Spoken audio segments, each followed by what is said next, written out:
同志们，日本的新首相，人送外号东瀛撒切尔夫人的高市早苗，却连夜送上投名状，要帮特朗普包圆滞销大豆，再加购一批皮卡。这波操作是政治神手还是自杀式赌博呢？咱们今天不整虚的，就3件事。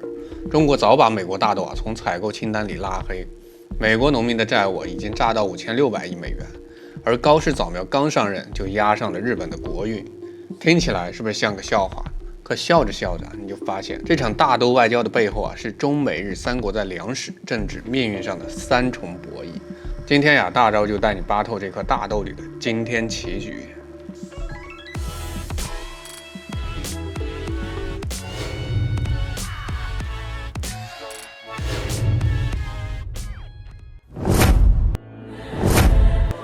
大家好，欢迎来到老友记，我是大招。美国大豆之死从中国餐桌到农田碎裂。2024年，中国还买了美国126亿美元大豆，撑着人家半条命。结果呢，2025年5月，啪，一粒都不买了。美国对华出口暴跌80%，巴西趁机笑到了最后。现在中国每进口10斤大豆，就有7斤来自巴西，美国呢只剩可怜的2斤。为啥呢？还不是特朗普那根关税大棒吗？加税之后美国豆比巴西贵16%。山东榨油厂老板说的更直接，以前美国豆船一靠岸就抢光，现在人家巴西豆到港的价格低7%。兄弟们，不是我不爱自由民主是钱包不答应再看来自美国农村的5级火警我们攥着最好的豆芽，只能打碎还田。艾奥瓦州、明尼苏达州豆农们哭着直播，往年货轮排到港口外，如今呢仓库空荡荡，拖拉机涨到65万美金，化肥涨了35%，破产农场暴增55%。美国大豆协会主席急喊，这不是危机这简直就是灭顶之灾嘛！因为1美元的农业收入能在农村转68圈，现在呢这个循环给断了，整个中西部就像被抽了魂。特朗普嘴上说别怕，我拿关税收入来补贴你们，结果呢政府直接都停摆，140亿美元的援助泡汤，他转头跑去求印度、越南买豆，人家这一摊手我们加在一起也吃不完中国1个月的量这是心有余力不足嘛。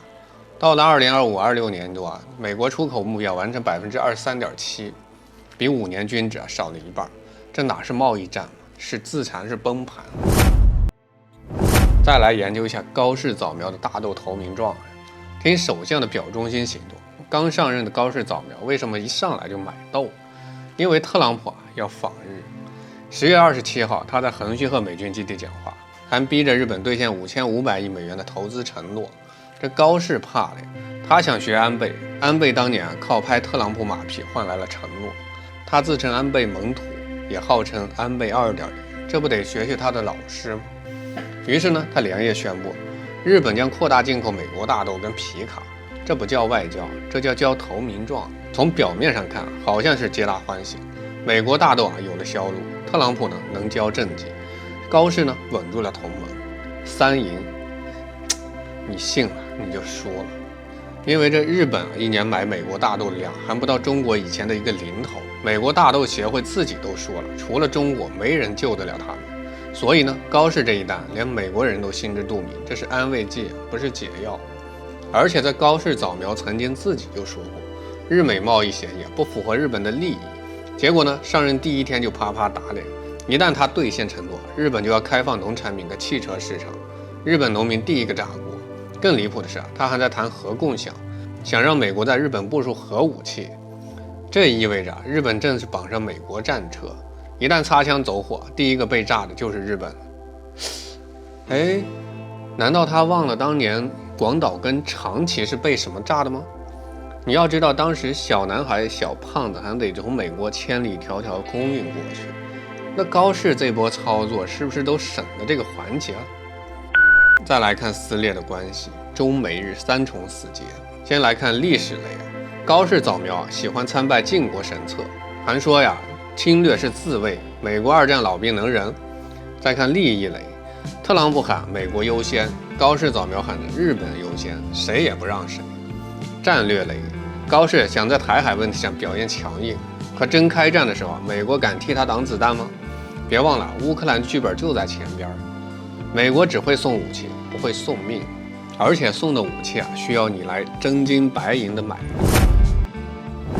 高市上台就喊中国威胁，在台湾钓鱼岛问题上放狠话，忘了中国是日本最大的贸易伙伴，日本对华出口占19%。要是中国反制，就像当年反韩国萨德那样，日本汽车电子产业立刻趴下。更讽刺的是，日本大豆80%靠进口，以前还从中国买豆制品，现在呢跟着美国反华，到时候超市货架都空一半，你让老百姓吃什么？吃空气豆吗？还有全球贸易的骨牌效应，美国大豆危机早已证明，贸易战没有赢家。中国转向巴西以后，巴西出口破1.1亿吨，美国库存暴涨，世界贸易组织点名美国，你这种单边关税是全球不稳定的根源。高市现在去蹭美国，就是往坍塌的骨牌堆里跳。下一张倒下的牌很可能是日本半导体汽车出口。再来看关于大豆三方的致命误区。这美国的傲慢，他以为中国离不开美豆，错。中国多元采购早布局，靠补贴续命，农场要市场，不是施舍。绑架盟友，结果众叛亲离。第二，日本的短视。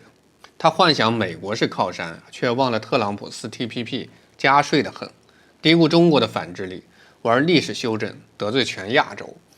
本来以为美国优先能占便宜，结果呢，贸易体系崩塌，忽视中国去风险化的决心，低估农产品的政治属性。你说就美国的豆农在这种情况下还有没有出路？当然也有，取消不合理关税，恢复中美贸易。别绑架盟友，让市场来说话，回归多边体系。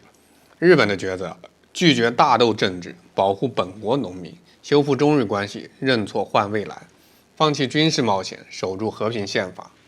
中国的问局呢？强化供应链，提升自给率，精准反制。日本敢搞事儿就打软肋，引领多边合作，让美日孤立自转。警告日本，高市内阁听好。这3条红线碰了就是万劫不复。红线1，绑定美国反华，别以为有美国撑腰就能在台湾钓鱼岛问题上撒野。中国的反制比你想的狠。当年反制韩国萨德，乐天集团就直接退出了中国。现在反制美国，大豆产业崩。日本要是敢跟进，汽车业就会比乐天惨10倍。记住中国是日本19%出口的目的地，美国才15%，得罪了最大的买家，你靠谁活？这红线2，触碰历史的底线，再敢参拜靖国神策，否认侵略历史，中国就会联合韩国、东南亚国家搞历史清算，抵制日货，取消旅游签证，暂停文化交流，让日本在亚洲彻底孤立。安倍当年就不敢太放肆，你高市又算老几？别以为美国会护着你，华盛顿只想用你当棋子，不会为你得罪全亚洲。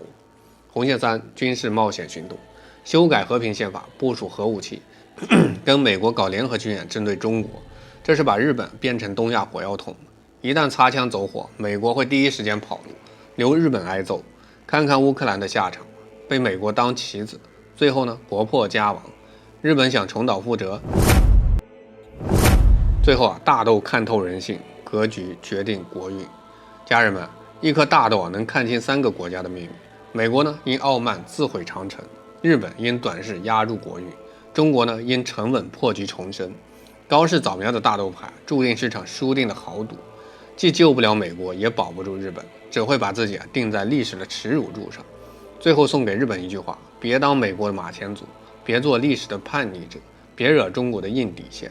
日本若执迷不悟，那就会成为美国仓库里的一袋大豆，永远被人翻炒，却永远没资格上桌。